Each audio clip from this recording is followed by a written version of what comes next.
যুগে যুগে আল্লাহওয়ালারা এই যে বইগুলো লিখে গেছেন, ওলামায়ে কেরাম কত কষ্ট করে লিখেছেন। এত কষ্ট করে ওলামায়ে কেরাম এক একটা বই রচনা করেন। আমরা যদি ওই বইগুলোর পড়ে শুধু পড়ব, এতটুকু যদি করতে না পারি তো দিন তো এখানে শেষ হয়ে যাবে। তো দিন শিখতে হয় দেখি দেখি, আর দেখি দেখি দিন শিখার জন্য দীর্ঘ সময়ের প্রয়োজন আছে।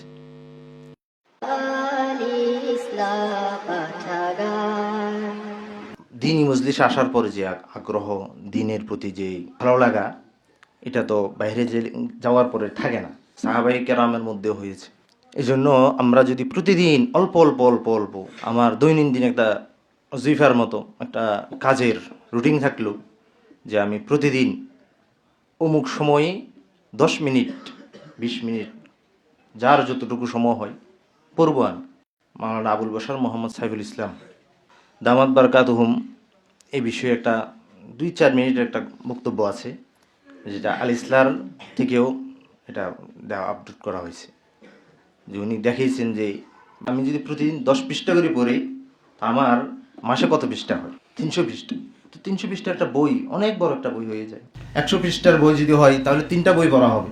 যুগে যুগে আল্লাহওয়ালারা এই যে বইগুলো লিখে গেছেন, ওলামায়ে কেরাম কত কষ্ট করে লিখেছেন, রাত জেগে। এই এক একটা বইয়ের পিছনে এক একজন মানুষের রাত জাগা আছে অনেক। পুরা দুনিয়া যখন ঘুম, তখন তারা লিখছেন, তারা পড়ছেন পড়ছেন লিখছেন, পড়ছেন লিখছেন। এত কষ্ট করে ওলামায়ে কেরাম এক একটা বই রচনা করেন। আমরা যদি ওই বইগুলোর পড়ে শুধু পড়ব, এতটুকু যদি করতে না পারি তো দিন তো এখানে শেষ হয়ে যাবে। জ্ঞান শুধু তো অর্জন, শিখা, নিজে তো পণ্ডিত হওয়ার জন্য না। উদ্দেশ্য হবে আমাদের আখিরাতকে সুন্দর করা। আমার প্রতিটা মুহূর্ত, প্রতিটা নিঃশ্বাস যেন আখিরাতের হয়। এই জিনিসকে কিভাবে আমি দিনে দিন উন্নত করতে পারি, এই জন্যই আমার পড়াশোনা। আর এই উন্নতিটা আসবে আমার যদি বিজ্ঞ ব্যক্তির সান্নিধ্যে থেকে পরামর্শ নিয়ে আমার যদি পড়াশোনা হয়। দিন শিখতে হয় কারো কাছ থেকে, কারো সোহবত থেকে। সাহাবায়ে কেরাম রাদিয়াল্লাহু তাআলা আনহুম রাসূল সাল্লাল্লাহু আলাইহি ওয়াসাল্লামকে দেখে দেখে দিন শিখেছেন। তাবেঈন সাহাবায়ে কেরামকে দেখে দেখে দিন শিখেছেন।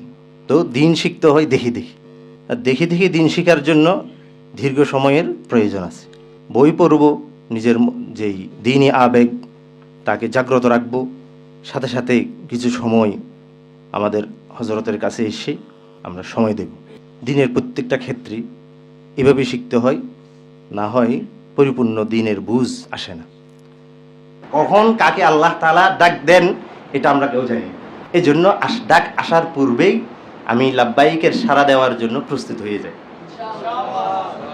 আমার মনে হয়েছে যেন আমরা আসি, তবে প্রস্তুতি নিয়ে আসি না। তবে সবচেয়ে বড় প্রস্তুতির মাধ্যম আমি যেটা মনে করি সেটা হলো, যারা বাইতুল্লাহ এবং মদিনার আশেকান ছিলেন তাদের বাইতুল্লাহ এবং মদিনার সফরনামাগুলো পড়া, এটাই আমাদের জন্য সুন্দর প্রস্তুতি। আমার মনে হয় এই কিতাব, আমার সামনে যে কিতাবটা আছে সফর হিজাজ, মাওলানা আব্দুল মাজিদ দরিয়াবাদী রহমতুল্লাহি আলাইহি লিখেছেন। আজ থেকে 100 বছর আগের, প্রায় 100 বছর আগের ওনার সফর হয়েছিল 1929। এখানে যথেষ্ট আছে, আরও আছে। আধুনিক যুগের জন্য মাওলানা আবু তাহির মিসবাহ হাফিজাহুল্লাহ হযরতের সফরনামাগুলো আমরা পড়তে পারি। এর দ্বারা আমার অনেক তরবিয়ত হবে, অনেক শিক্ষা অর্জন করতে পারবো। আমি জায়গায় জায়গায় আল্লাহর পরীক্ষা আসবে, কিন্তু মানুষ ধৈর্য ধারণ করতে পারে না। এই কিতাবের মধ্যে একটা হাদিস নিয়ে আসছে যে মদিনাতে যে মদিনার কষ্ট সহ্য করলো, মদিনাতে থাকলো, আমি তার জন্য কিয়ামতের দিন সুপারিশকারী হব।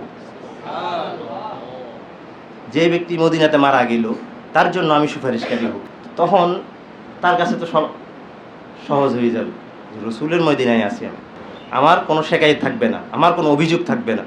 আরে আমি এখানে আসতে পেরেছি, এটাই তো আমার জন্য নসিব, বড় নসিব। আমি যে এখানে আসতে পারবো এই যোগ্যতা তো আমার ছিল না, আল্লাহ নিজ দয়ায় আমাকে নিয়ে এসেছে।